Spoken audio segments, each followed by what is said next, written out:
Jasmine Norski here. Ngayon gagawa po tayo ng iced lemon tea with mixed fruit.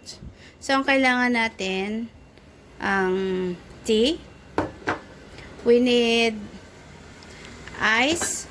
We need lemon. We need mixed fruit in can. And of course, we need cold water. And we need honey. So, here we go.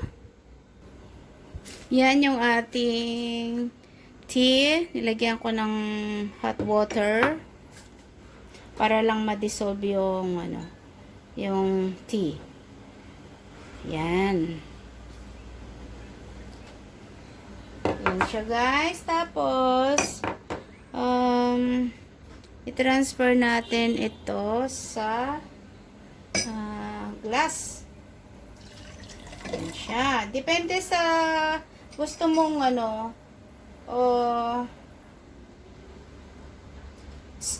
gusto mong kalasa ng tea. So, babad mo siya ng mas matagal.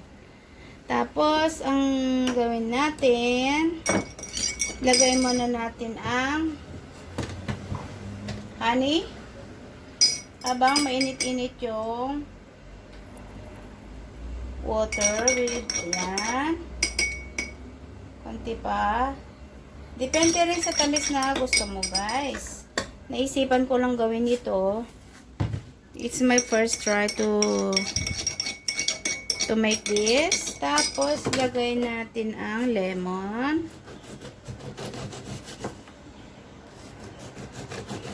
Ayan.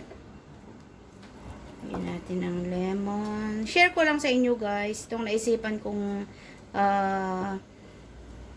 lemon tea with mixed fruit. Kasi ngayon, di ba, mainit ang panahon. Ayan, lagay natin dito sa ating tea mixture. Ayan. So, matamis na siya at matamis din ang ating mixed fruit. Kaya, huwag natin masyadong damihan ang honey. Ayan. Tapos, lagay na natin ang yellow or ice. Ayan siya.